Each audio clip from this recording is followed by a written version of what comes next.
I'm currently on the phone with Ivy Rush. She's another musician that reached out about the current interview sessions going on. So I'm going to go ahead and give her the chance to introduce herself. Hey, thanks for having me. I'm really excited to do this.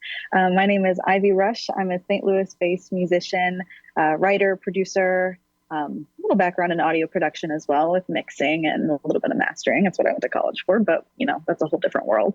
Um, I'm St. Louis based mostly, but I'll go wherever the wind takes me. All right, sounds good. Well, let's get into some details about that and how you got into all that. Tell me about when you kind of first connected with music. What about it kind of connected to your personality and made you want to be a part of it? Oh, well, if you ask my mother, she will tell you that I basically came out of the womb singing.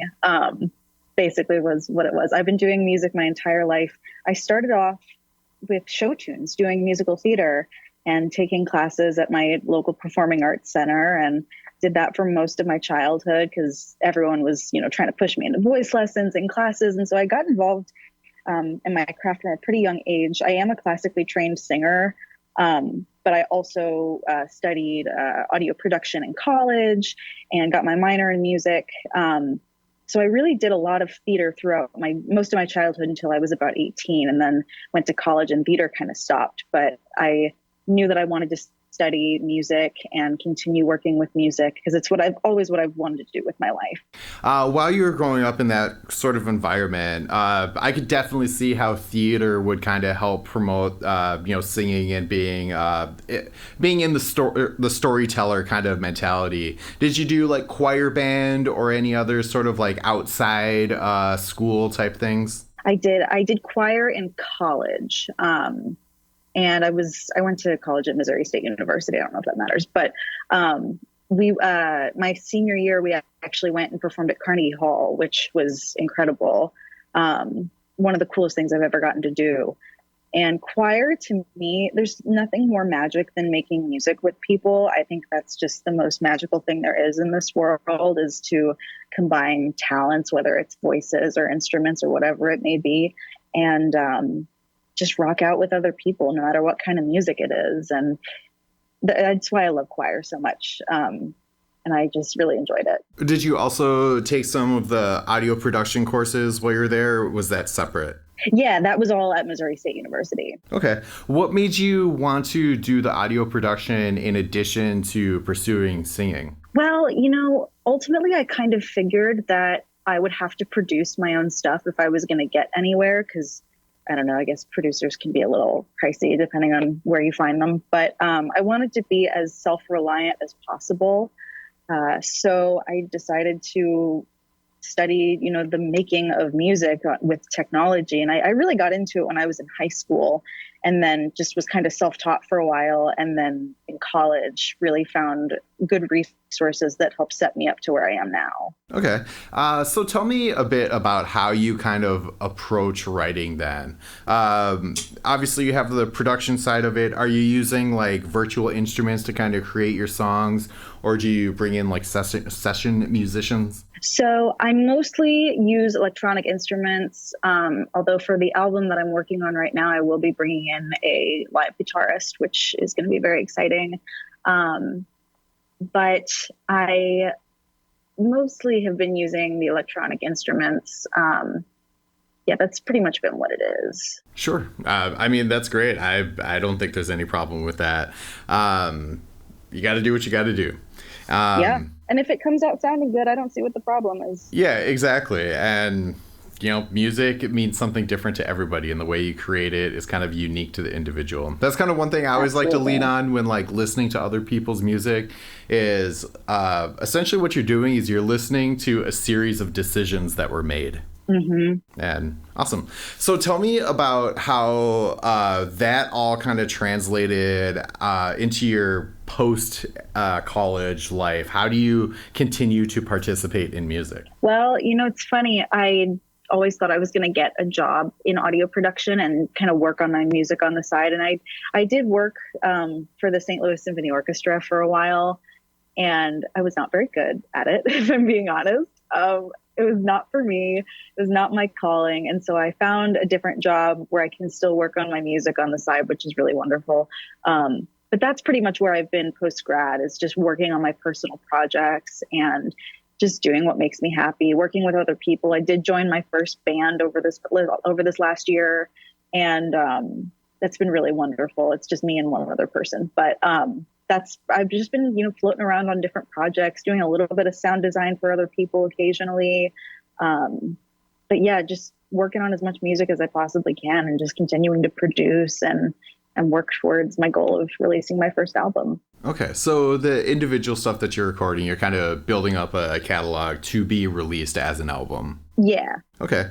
Do you have any particular motivation that's going into that, like conceptually, or are you kind of just piecing it together as you go? It's kind of piecing it together as I go, just because there's so much to share that I, have yet to share with the world. And for me, it's very much a debut album. So it's just a lot of different ideas compiled into one album. It's all about me. It's all about my experiences that I've come up to this far in my life. And, I'm 23, I'll be 24 next month. But yeah, just sharing a lot of those experiences and kind of piecing them together.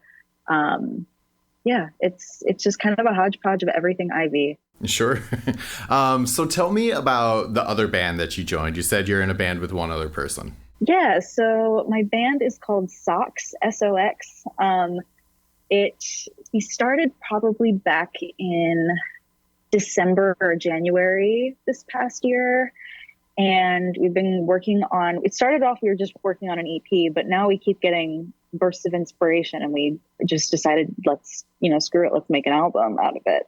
So we have been working on an album for probably almost a year now, just with limited time that we have together, and our schedules don't always line up, but it's been a lot of fun working on it. It lives more in the very traditional pop sort of realm, which is not always what I work with, but I do enjoy it. It's really fun. There's a lot of attitude. There's a lot of attitude's a good word for it, with our music, and very honest writing. My partner Mallory is just fantastic. She is such a great writer, and I handle a lot of the more music theory side of things. We switch occasionally because we complement each other pretty well, and it's just been really fun working with her and just making music and feeding off of each other's energy and inspiration. Sure, that's awesome. And I assume you're self-producing that on your own as well? We are. Awesome. So you also mentioned that you're doing like sound design and other like engineering work for clients. Would that be a correct assumption? I don't even know if I would call it clients. It rarely happens anymore, but occasionally my best friend who lives in Chicago, she is a kind of a graphic motion media designer. And so occasionally she'll have a project for me where she's like, hey, I need a little soundscape for this. And, this is kind of what I'm thinking. And we usually kind of get on the same page with the idea, but that hasn't happened in a while. So it's been a long time since I've done some sound design. Oh, okay. So it's been mainly focused on the two other projects. Yeah. All right. That's great. So tell me a bit about where you kind of want to see yourself in 5 or 10 years for either one of these projects.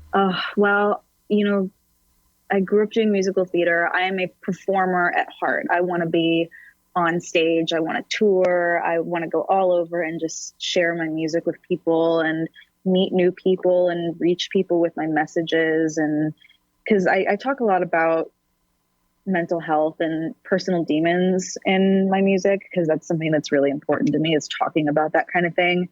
And I want to, hopefully 5 or 10 years it happens, I want to be able to share that with people. Okay. Do you see yourself like touring in the future? Or do you kind of just see this as a studio project? Oh, I want to tour. I want to go all over. I want to talk to people from all over the world, all over the country, wherever I'm fortunate enough to go, and get to know people, talk to people, spread my messages, and let people know that they're not alone with whatever they're dealing with. All right. So what are some of your most prominent memories that you have that have kind of kept you motivated and kept you pursuing participating in music? The most recent thing that happened that really kind of got me inspired. I work for a hospitality company in my 9-to-5 world, and my coworkers essentially kind of found out that I make music, and they knew I, released a single somewhat, a couple months ago. And my boss was at a corporate meeting with like the president and lots of different people. And she played them the song that I had released. And they were all like, who is that? Who sings that? And she was like, it's our assistant. And then she said my name, and they were like, wait, really? And so she was playing it for all these people, and they were all loving it. And not to say that the only thing that keeps me going is people loving what I do, but it got me excited about it. And then the president of the company came into the office one day and asked, he'd never spoken to me before, never said a word to me, and all of a sudden was so interested in my music and wanted to know more and wanted me to make more. And I was like, okay, I'll do it for you, I guess.